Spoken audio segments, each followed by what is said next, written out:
Hello everyone, hope you're doing well. Today we are looking at another devblog for update 1.93. This is for the M1A2 Abrams, the new top tier vehicle coming to American ground in update 1.93. It already adds to a stellar lineup that America has when it has the ADATs, the AH-1Z, of course the Phantom coming into the game last update, and of course the M1A1 and the other Abrams alongside. It's really amazing how good of a lineup it is, especially for ground forces. I suppose the only real rival, if you just look pound for pound, tank for tank, or pound for pound, vehicle for vehicle, just looking at the ground, the Italians is probably slightly better with their automatic, and of course the sedan with the Mistrals and the three Arietes, but as an overall lineup I would still say the Americans have the best lineup in game, if you add in external factors such as the Phantom and of course the AH-1Z. It is getting closer though, a lot more nations are getting more parity when it comes to top tier,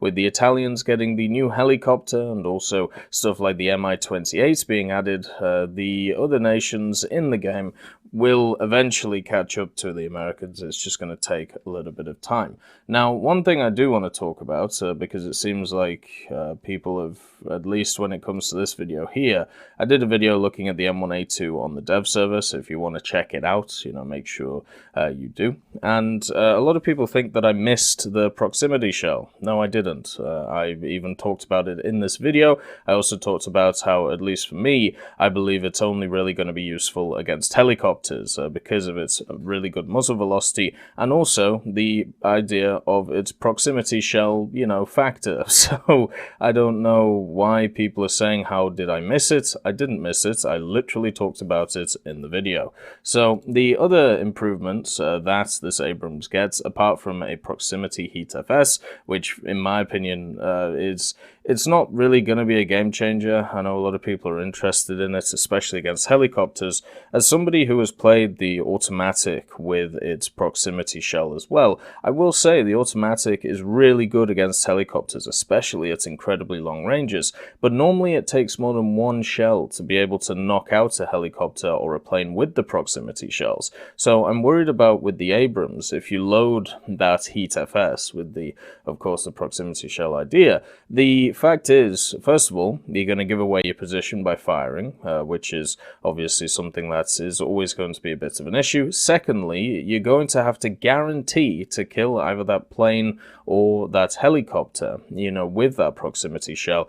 And the thing is, the automatic, which is probably the best AA, or at least the best gun AA in game, is not able to guarantee a kill after one hit every time. So I don't think this proximity shell for the M1A2 is either, so I don't really see it as a big upgrade. I also see with a lot of top tier vehicles already, they just sling their APFSDS at the helicopters and it seems to do okay. Yes, sometimes the shell goes through and doesn't do anything, but at the same time, most of the time it does at least hurt the helicopter, and especially with laser rangefinders nowadays, it is incredibly easy to be able to hit helicopters from afar with APFSDS. So yes, I saw the round. You don't have to keep telling me that I missed it. I didn't. I just didn't really see the use of it, especially when it comes to the game.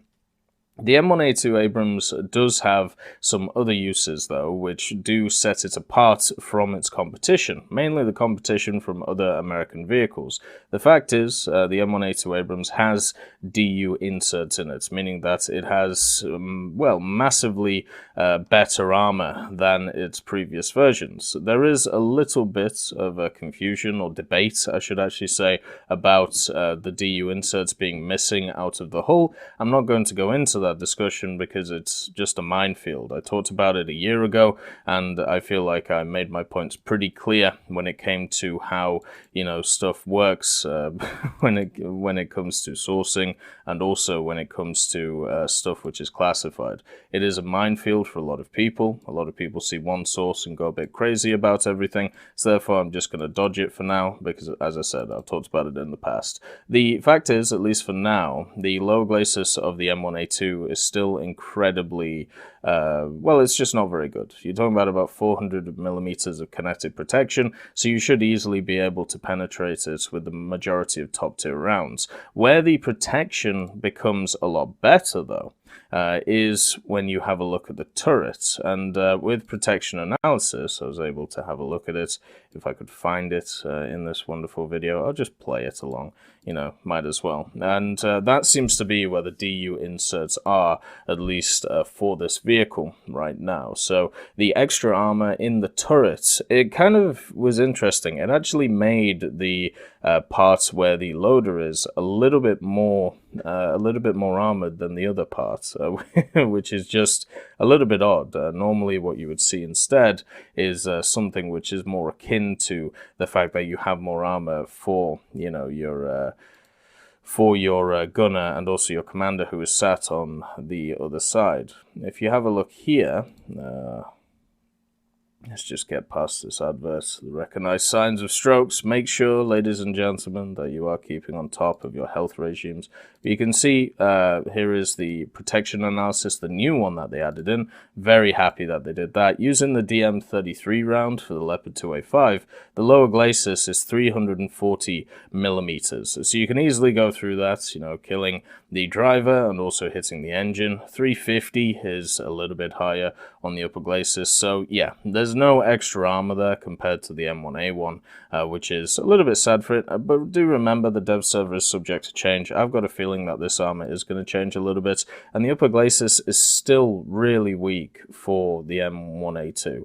You're talking like 200 millimeters in a lot of the parts for the upper glacis, and the turret ring is also still exposed. So a lot of people, when they read this article here, they're going to think, oh, well, the armor's a hell of a lot better, mainly because it says improved protection. So they're going to go, oh, well, it's going to be an unkillable machine. No, it's not. The turret cheek's got a big hit, a big buff, sorry, whereas everything else is looking very much the same as the M1A one. So you're still going to have to rely on the fact that you have the blowout doors, the fact that your crew is quite well spaced apart, instead of, everybody getting hit at the same time. There is the cheek on the right as you're looking, at it, where the loader is. 671 millimeters of, protection, and then the other side is 627. So you're going to be, these cheeks are going to stop pretty much everything, apart from stuff like the top tier Ariete round.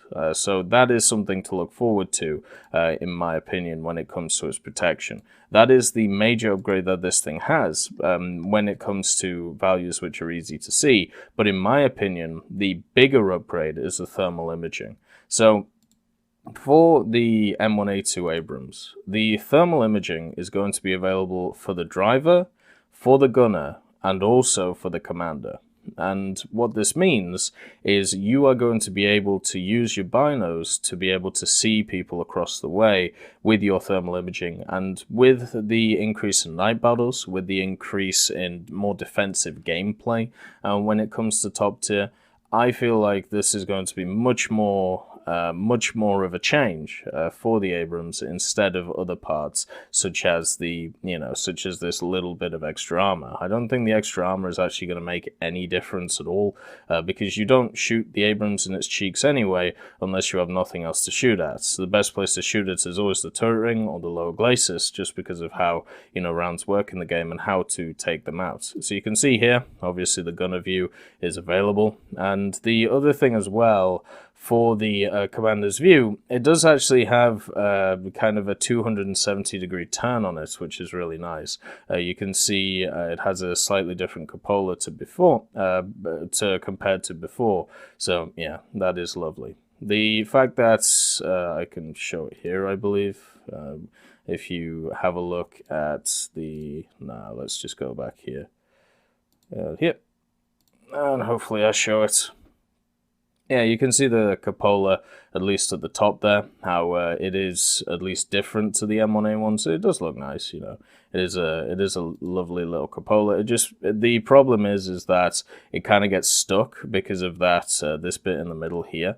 It gets stuck on this idea, so you've got to watch out for that and make sure that that doesn't get in the way. The fact that it has two sets of smokes is really nice as well. It does have the same max speed as the M1A one, so even though it has extra weight because of the extra armor and the turrets, It has the same max speed, but its acceleration takes a hit. So that is something that will affect it on the battlefield, because it won't be able to run around as quickly, but it still is a fast vehicle. Also, because they haven't reverted the dev server back yet, you can actually see it in the asset viewer now, and you can just have a general look if you want at the Abrams itself, and just to try and work out, what to see. It obviously has the blowout panels in the back where the ammunition is stored. It has the same gun as the M1A1, and just the improved armor on the front should give it a little bit of extra protection. You can also see it when it looks like it's destroyed, but this is the extra armor that I'm talking about. So the cheek armor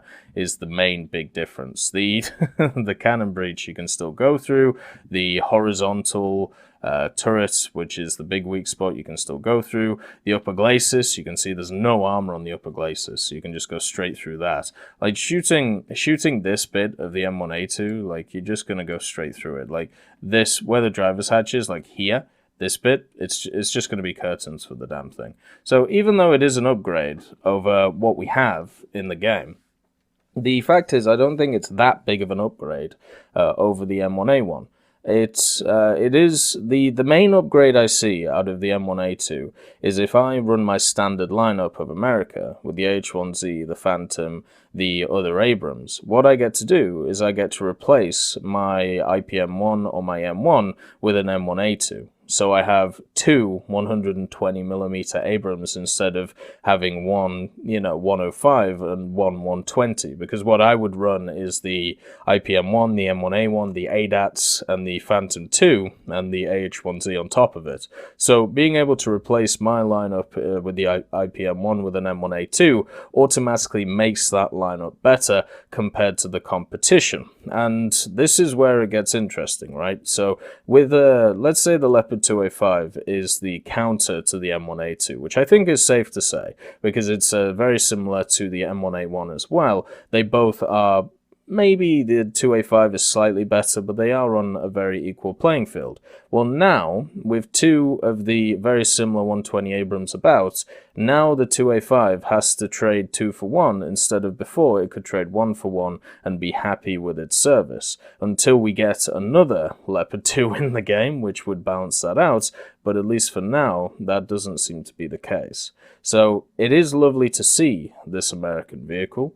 It would be also nice to see what other nations are going to get at top tier, and if other nations don't get anything at top tier, I feel like the next update that we have, the Christmas update, we're going to see a lot of additions, which will be on par with the M1A2. A lot of people have already brought up the T90 as a vehicle which would be lovely to see. The Type 10 for the Japanese as well, and along with the Vickers Mark 7, in my opinion, anything is possible nowadays, especially with this leap into what is seen as classified vehicles. I hope you all have a wonderful day, and I'll see you next time. I'd just like to thank Ambrosius McClellan, B. Young, Blackie, Daniel Stanton, Jay Wilt, John Ryman, Joseph Anders, Martinez, Moxie, Super Cacti, Uyans Terry, E-Love Goat, and Seductive Trash Can for supporting the channel.